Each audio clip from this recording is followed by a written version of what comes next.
Hi everyone. We're going to start a new unit today, and the new unit is on two overarching topics. One of them is on radicals and radical equations, and the second one, which we'll get to in about a week and a half, is on absolute value equations and functions. So today I'm just going to focus on radicals, and most of today will be a review and an extension of what you learned in Math 10C. Okay, so let's just review some terminology to start off. This is a radical, and the entire thing is called a radical. There are two parts to it. This guy in here, the n, is called the index, and the x is the radicand. Okay, and so for example, let's say I'm taking the cube root of 7. Essentially, what I want to know when I'm taking the cube root of 7 is what can I multiply by itself 3 times to get 7? Okay, so that's what the cube root of 7 is. I want to know what do I need to multiply by itself 3 times to get the value of the radicand. Okay. Now, when we are working with radicals, a lot of radicals have two forms. One of them is called an entire radical and the other one's called a mixed radical.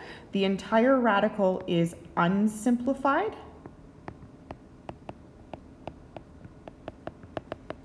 And the mixed is simplified. And the process of simplifying a radical involves, if you're, for example, simplifying a square root where the index is 2, it involves removing all of the perfect square factors from the radicand from inside the radical. Okay, and this is something that you guys did in 10C last year. So to start, we are just going to review some of the stuff that you looked at, and then we're going to extend this a little bit because we're going to start to look at algebraic radicands. Okay, so let's, for example, start with the square root of 32. Now, one way that you can do this is to think of what is a perfect square factor of 32, right? So your perfect squares are, for example, 1, 4, 9, 16, 25, 49, 36, I missed 36, 49, etc. Right? So you want to know, okay, well, which is the biggest one that I can divide 32 by? And the biggest one is 16. So I can rewrite this as the square root of 16 times 2. And that is the same as the square root of 16 times the square root of 2. And then the square root of 16 can be simplified because that's a whole number. It's just 4 root 2. Okay, so that's the process of simplifying a radical or converting a radical from mixed to, from entire to mixed. Okay, now sometimes this is easy to do by just finding the biggest perfect square factor. And if you're really good with knowing your perfect squares and factoring in your head, that, you know, some of you will be able to do this really easily in your head. Sometimes it's hard to do though, especially if you have a really big radicand. And so one method that you can use to make this easier for yourself is to prime factorize the radicand. Okay, so with prime factorization, some of you guys may have learned the tree, right? So that might be like this, where you take 32 and you say, okay, I can multiply that. It's 2 times 16, and then this is 2 times 8, and this is 2 times 4, and this is 2 times 2. And these are all prime factors. Okay, so what that means is that the square root of 32 is equal to the square root of 1, 2, 3, 4, 5, 2. So 2 times 2 times 2 times 2 times 2. Okay, and then every time you have a pair of primes, you can pull one of them outside of the radical symbol if it's a square root. If it's a cube root, you have to have a group of 3. Okay, so I have one pair and another pair. So for each of these pairs, I can pull one of them outside. So this is going to be 2 times 2, 1 for each pair, and then whatever's left over remains inside the radical symbol. So 2 times 2 is 4, so that's 4 root 2. Okay, so that's another strategy that you could use. Okay, now a lot of people like to use this factor tree. I prefer personally to use something called a factor ladder, which works like this, because I find when I use a factor tree, the branches sometimes get lost. So it starts like this, and then the idea is it's kind of like an upside down long division sign. You put a prime factor on the left, and then this is the quotient underneath. And then you make another ladder, and then you keep going. So prime factor is 2, and the quotient is 8. And then make another one. Prime factor is 2, quotient is 4. Make another one. Prime factor is 2, quotient is 2. And you stop when the quotient is prime. So this is prime, that's when I stop. Okay, and then I get a string of 5 2s again. Okay? All right, so let's try another one. This is the cube root of 16. Now, if you're looking to do it the first method, instead of looking at a list of perfect squares, you'd look at a list of perfect cubes, right? So for example, 1 cubed is 1, 2 cubed is 8, 3 cubed is 27, 4 cubed is 64, 5 cubed is 125, etc. Okay, so 16 is divisible by 8, so you could write this as the cube root of 8 times 2, which is the cube root of 8 times the cube root of 2, and that is 2 times the cube root of 2. Okay, you could also use prime factorization, so 16 is,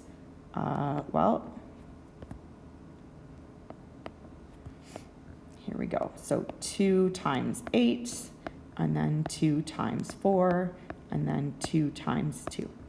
Okay, so if I write out the cube root of 16, it's going to equal the cube root of 4 2s. 1, 2, 3, 4.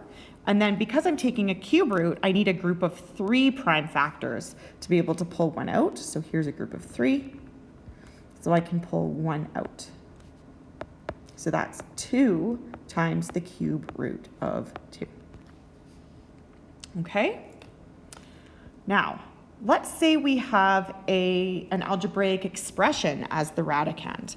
Well, we can't really prime factorize this, but we could expand it. That's kind of the algebraic equivalent of prime factorization. So this would be expanded the 4th root of m multiplied by itself 7 times. 2, 3, 4, 5, 6, 7. Okay? Now, if you have a group of 4 m's, you can pull one of them out. So here's a group of 4. I can pull one of those out. So this is going to equal m times the 4th root of, and then there's 1, 2, 3 left over, m cubed. Okay? This guy, the cube root of 16, a to the 6, b to the 5, this is going to be a long thing to expand. Well, we already prime factorized 16 up here, so we know that 16 is 4 2s. So that part's good. So this is going to be the cube root of, all right, here we go, 4 2s. So 1, 2, 3, 4. And then 6 a's, 1, 2, 3, 4, 5, 6. And then 5 b's, 1, 2, 3, 4, 5. Okay, and then because it's a cube root, every time I have a group of 3, I can pull one of them out. So here's one group of 3. Here's another group of 3. Here's another group of 3. Here's another group of 3. Okay, so on the outside, I can have a 2, an A, another A, and a B. And then on the inside, what's left is a 2 and 2 B's. Okay, now this you'd want to simplify. So what I mean by that is write the repeated ones in exponential form. So this is going to be 2a squared b times the cube root of 2b squared. Okay? And then finally, we've got the square root of 63 n to the 7p to the 4. So 63, you may need to do prime factorization there, right? So this is divisible by 3, and it's 3 times 21. And then 21 is 3 times 7. Okay, so if I expand this out, I'm going to have the square root of 3 times 7 times 7 n's. 1, 2, 3, 4, 5, 6, 7 times 4 p's. 1, 2, 3, 4. Okay, and then every time I have a group of 2, I can pull one of them out. So here's one group of 2, another group of 2, another group of 2, another group of 2, another group of 2, and another group of 2. Okay, so on the outside, I'm going to have 3n, another n, a p, and another p. And then on the inside, I'm going to have a 7 and an n. Okay, and then all together, I have 3, and then 1, 2, 3 n, so n cubed, p squared, and times the square root of 7n. Okay, now once you do this process of expansion a few times, you'll find that you'll actually be able to see it in your head. And so you may be able to skip this step over here. Okay, but do it a few times so that you can get a feel for it. And then you may be able to skip that step. As long as you're consistently getting the right simplification, then it's okay if you do it in your head. Okay? All right, now we're going to talk about going in the other direction. So if we have a mixed radical and we want to go back to entire, so 5 square root of 7, you want to kind of imagine if I had simplified this, how many 5s would I have had to have inside the radical to be able to pull one out? Well, if this had been a square root, I would have had to have 2 5s on the inside to bring one out. So this is going to be the square root of 7 times 2 5s. If I'm going to put it back in, I have to put it back in twice. And that is 7 times basically 25 is 175.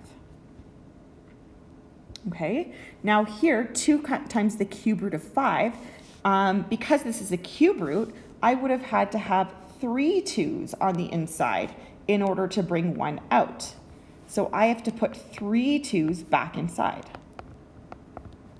Okay, and 3 2's, 2 times 2 times 2 is 8, and then times 5 is 40. So this is the cube root of 40.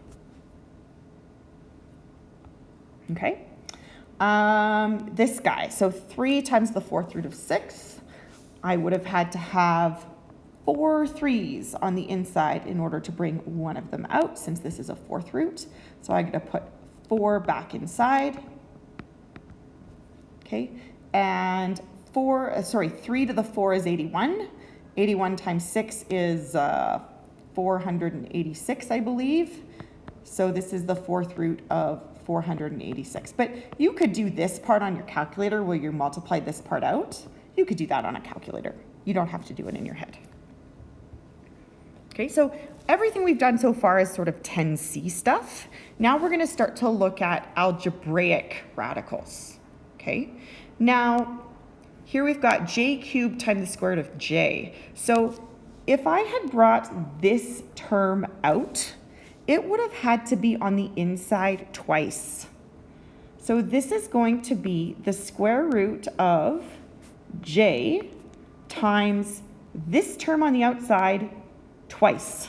So j cubed times j cubed. I would have had to have 2 of them on the inside to bring one out. Okay, so remember your exponent laws. Now this first one is j to the 1. When you have powers with the same base, you can add their exponents. So all together, I've got 1 plus 3 is 7, j to the 7. Square root of j to the 7. Okay, and here I've got 2k squared times the cube root of 4k.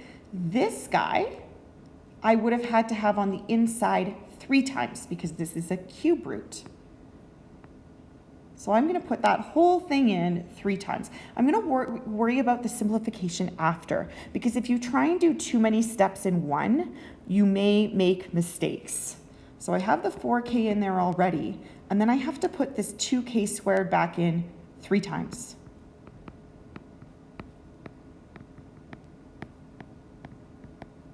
Okay.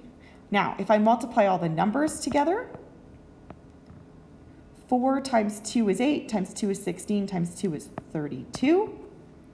And then k to the 1 times k squared times k squared times k squared. I got to add all those exponents. So 1 plus 2 is 3, plus 2 is 5, plus 2 is 7, k to the 7. Okay, and then finally, this last one, 3m squared n times the 4th root of 2mn squared. So this guy, because it's a 4th root, I would have had to have that on the inside 4 times. So when I'm putting it back in, I have to put it back in 4 times. So I'm going to do that as one step,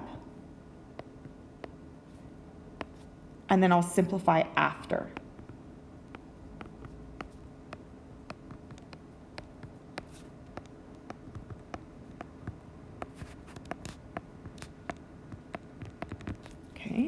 And when I'm simplifying, everything here is just being multiplied. So I can reorder multiplication.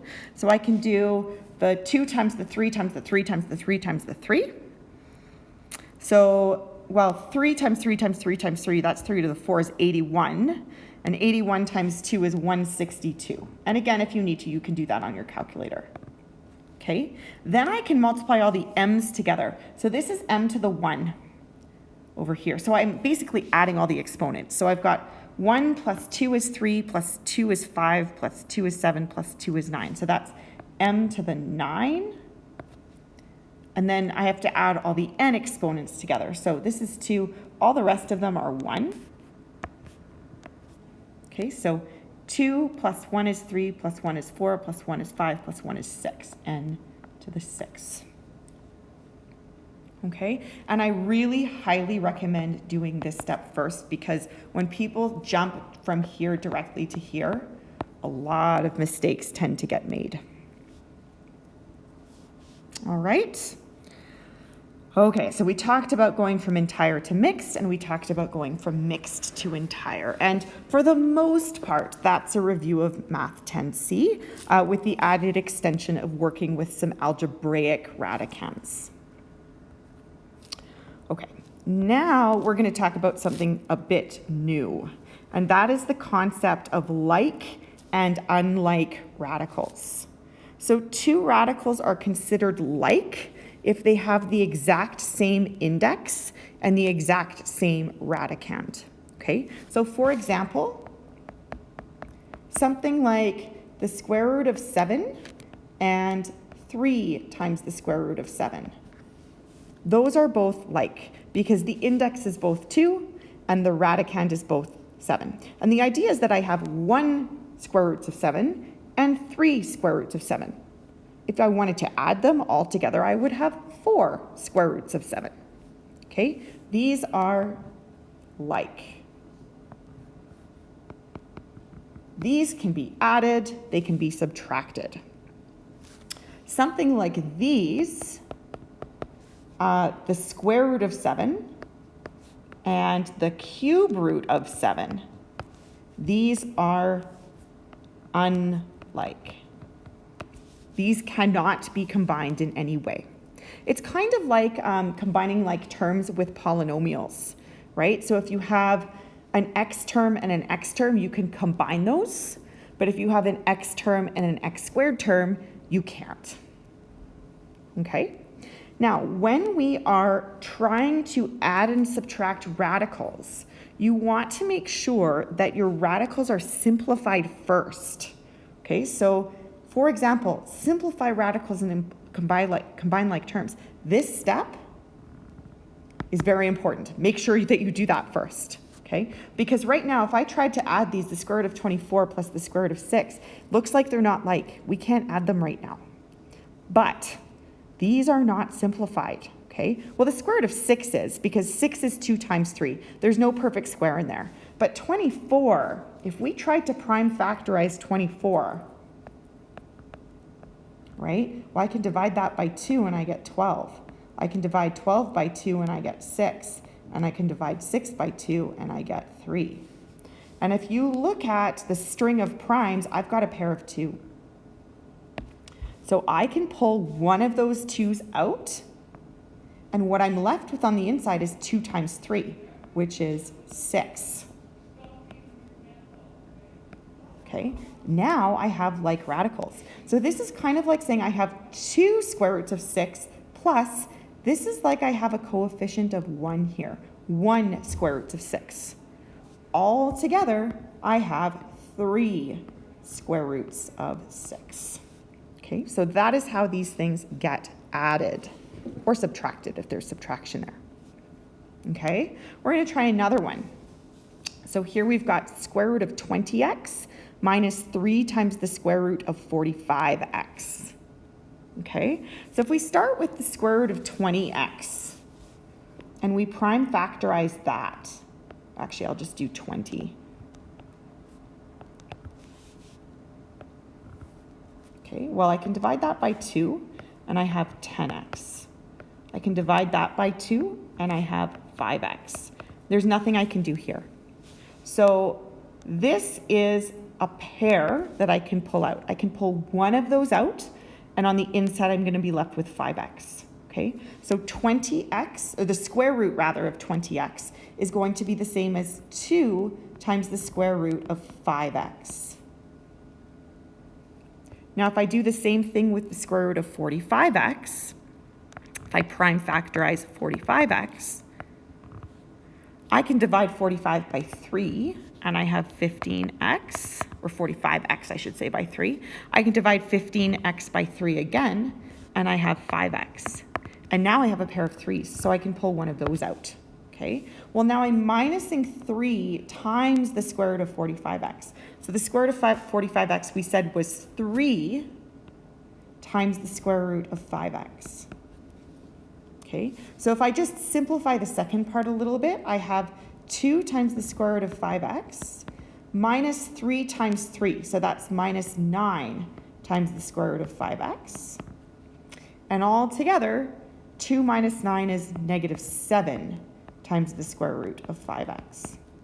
Okay, so that's how we would simplify that. Now, we have this restriction here of the fact that x has to be greater than 0 or equal to 0.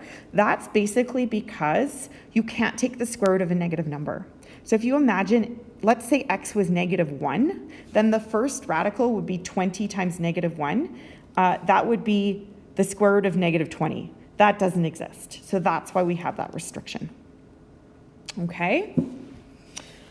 All right, last question for today. This is the cube root of 8a to the 4b minus the cube root of 27a to the 4b. Okay, now I'm going to challenge all of us, including me and you, to try and do this one in our heads. Let's see if we can do that. Okay, so we're going to do each piece one at a time. So firstly, let's talk about the cube root of 8. Okay, 8 happens to be a perfect cube. So the cube root of 8 is 2. Okay, now let's talk about the cube root of a to the 4. Well, you have to think if a was expanded out, or a to the 4 rather was expanded out, you'd have 4 of them in a row. You need a group of 3 to pull one of them out. So if you have 4 of them, you have one group of 3 plus 1 left over. From the one group of 3, you can pull one of them out, but then you'll have 1 left on the inside. And then you also have the b left on the inside because there's no group of 3 there. Okay, so this is the index, by the way, the cube root. So this 2 is from the 8. The a is from the group of 3 that's within the a to the 4. And then the AB, the a is from the leftover a from the a to the 4, and the b is from the b. Okay, now minus, let's do the same thing here. cube root of 27 is 3. And then again, a to the 4, we need a group of 3. We've got one group of 3 there and one left over. So from the group of 3, we can pull one of them out, and then we're going to have one left over inside the radical symbol. And then we also have the b inside the radical symbol. Okay? So now, 2a cube root ab minus 3a cube root ab is negative 1a cube root ab, or negative a cube root ab. Okay, so that's how you would do that one. All right, so I'm going to leave it there for today. I will hopefully see you guys